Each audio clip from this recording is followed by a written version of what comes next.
परमा एकादशी व्रत कथा। नमस्कार भाइयों बहनों, जय मां गायत्री। आप सभी का मेरे YouTube चैनल शुभकर्मा अष्टो में स्वागत है। आज मैं आप सभी को अपने इस वीडियो में परमा एकादशी व्रत कथा सुना रही हूँ। काम्पिल्य नगरी में सुमेधा नाम का एक अत्यंत धर्मात्मा ब्राह्मण रहता था। उसकी स्त्री अत्यंत पतिव्रत और पवित्र थी।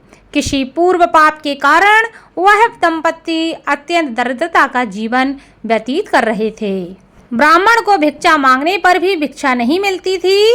उस ब्राह्मण की पत्नी वस्त्रों से रहित होते हुए भी अपने पति की सेवा करती थी तथा अतिथि को अन्न देकर स्वयं भूखी रह जाती थी और पति से कभी भी किसी वस्तु की मांग नहीं करती थी।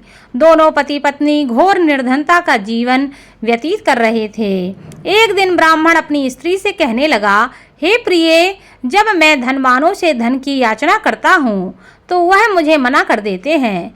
गृहस्थी धन के बिना नहीं चलती, इसलिए यदि तुम्हारी सहमति हो तो मैं परदेश जाकर कुछ काम करूं, क्योंकि विद्वानों ने कर्म की प्रशंसा की है। ब्राह्मण की पत्नी ने विनीत भाव से कहा, हे स्वामी, मैं आपकी दासी हूँ। पति अच्छा हो या बुरा हो, जो कुछ भी कहे पत्नी को वही करना चाहिए। मनुष्य को पूर्व जन्म में किए हुए कर्मों का फल मिलता है। सुमेरु पर्वत पर रहते हुए भी मनुष्य को बिना भाग्य के स्वर्ण नहीं मिलता। पूर्व जन्म में जो मनुष्य विद्या और भूमि का दान करते हैं उन्हें अगले जन्म में विद्या और भूमि की प्राप्ति होती है। ईश्वर ने भाग्य में जो कुछ लिखा है उसे टाला नहीं जा सकता।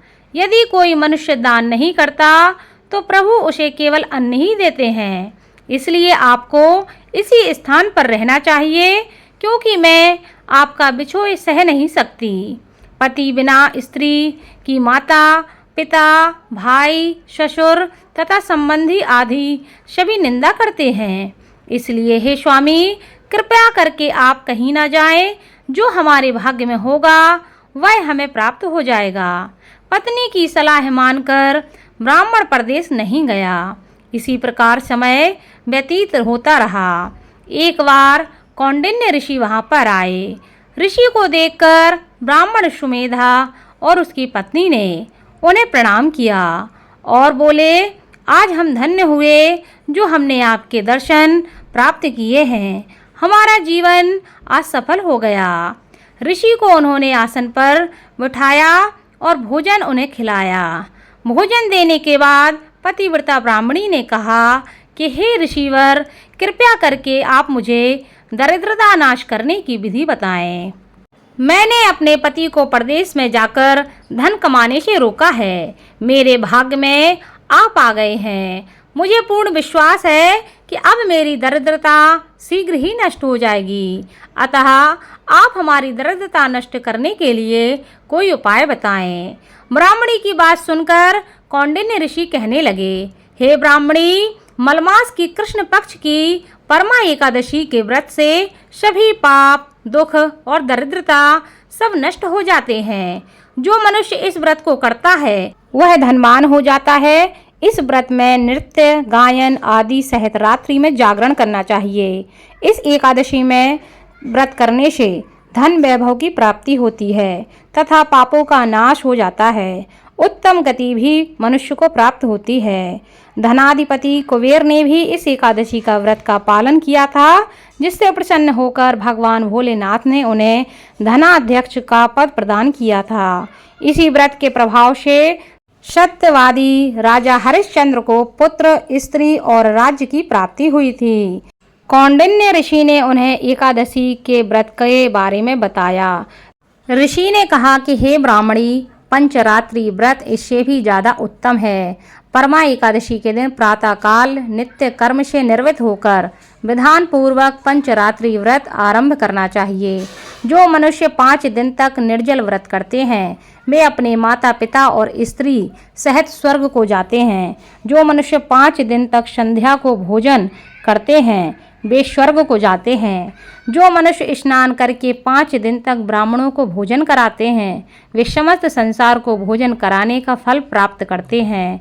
जो मनुष्य इस व्रत में अश्व का दान करते हैं उन्हें तीनों लोकों को दान करने का फल मिलता है। जो मनुष्य उत्तम ब्राह्मण को तिल का दान करते हैं वे तिल की संख्या के बराबर वर्षों तक विष्णु लोक में निवास करते हैं।